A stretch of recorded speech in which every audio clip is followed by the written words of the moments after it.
ఇదే RTV app వార్తల్ని క్షణాల్లో చదివే అవకాశం ఉంటుంది. ఒక న్యూస్ పేపర్, ఒక టెలివిజన్ ఛానల్ మీ చేతుల్లో ఎప్పుడూ ఉంటాయి. ఆర్సెలర్ మిట్టల్ వద్దు, విశాఖ స్టీల్ ముద్దు. అశేష ప్రాణాలు త్యాగం చేసినటువంటి విశాఖ స్టీల్ ప్లాంట్ దెబ్బగొట్టడానికి ఆర్సెల్ మిట్టల్ని నక్కపల్లి విశాఖ స్టీల్ ప్లాంట్ పక్కనే దింపడం దుర్మార్గమైనటువంటి చర్య. నక్కపల్లి ప్రాంతంలో 2004లోనే Visakha Chennai corridor petro corridor ఏర్పాటు చేయాలని చేసిన పబ్లిక్ హీరింగ్ విఫలమైంది. నక్కపల్లి పోర్టు కోసం వేసినటువంటి కమిటీ దాన్ని తిరస్కరించింది. కానీ ఈరోజు మళ్ళా ఆర్సెలర్ మిట్టల్తో స్టీల్ ప్లాంట్ పెట్టించాలని ప్రయత్నించడం అనేటువంటిది దుర్మార్గం. ఇది పర్యావరణానికి తీవ్రమైన హానికరం. పర్యావరణ ప్రమాదం ఉందని ఆనాడు నిపుణులంతా కూడా కమిటీ చేశారు. ప్రజలంతా వ్యతిరేకించడం జరిగింది. విశాఖ స్టీల్ ప్లాంట్ను కాదని దీన్ని దెబ్బకొట్టడానికి ఆర్సెలర్ మిట్టల్ని తీసుకురావడం ఏ రకంగా న్యాయమని అడుగుతున్నాం. ఈ విశాఖ స్టీల్ ప్లాంటు సొంత గనులు సమకూర్చకపోవడమే ఈరోజు ప్రధానమైనటువంటి లోపం. 30 ఏళ్ల నుంచి సమర్థవంతంగా నడుస్తున్నటువంటి స్టీల్ ప్లాంట్కి గనులు ఇవ్వలేదు. కానీ చంద్రబాబు నాయుడు గారు మొన్న ప్రధానమంత్రి గారిని కలిసి ఆర్సెలర్ మిట్టల్కి గనులు కావాలని, పర్యావరణ అనుమతులు కావాలని అడగడం ఏ రకంగా సమంజసమని అడుగుతున్నాం. ఇది ఉత్తరాంధ్ర ప్రజానీకానికి ద్రోహం కాదని అడుగుతున్నాం.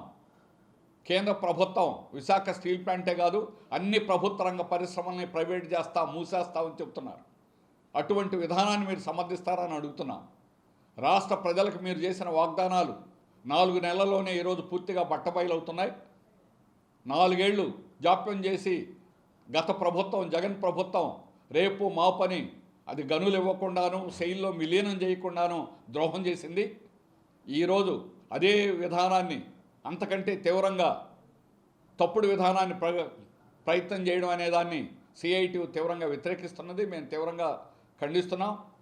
దీనికి ఇక్కడ విశాఖ స్టీల్లో ఉన్నటువంటి క్వాలిటీ నంబర్ 1 దేశంలోనే.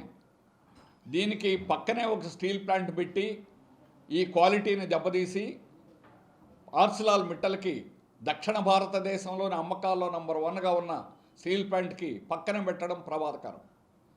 దీని యొక్క అమ్మకాలన్నీ కూడా అది కైవసం చేసుకుంటుంది.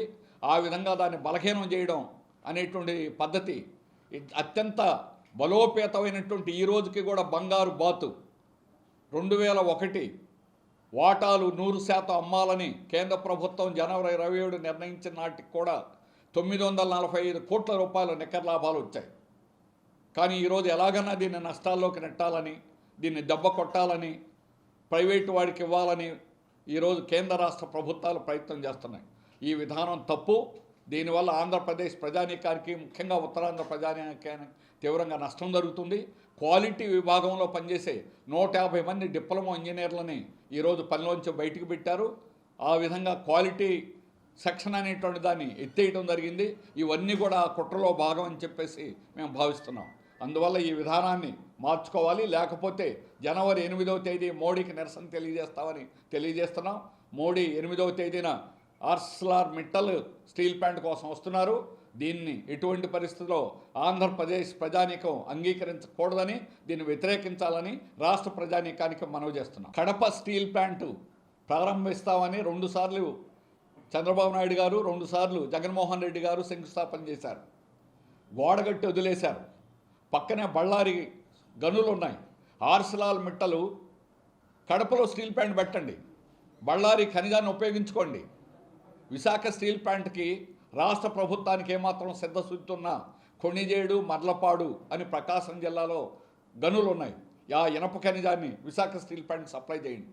అటు కేంద్ర ప్రభుత్వం గనులు ఇవ్వకుండా, రాష్ట్ర ప్రభుత్వం రాష్ట్రంలో ఉన్న ఇవ్వకుండా స్టీల్ ప్లాంట్ని దెబ్బకొట్టాలని ప్రయత్నం చేయడాన్ని మేము తీవ్రంగా ఖండిస్తున్నాం. మరిన్ని వీడియోస్ కోసం ఛానల్ ని సబ్స్క్రైబ్ చేయండి. లేటెస్ట్ అప్డేట్స్ కోసం వాట్సాప్ ఛానల్ ని ఫాలో చేయండి. అండ్ లింక్ డిస్క్రిప్షన్ లో ఉంది.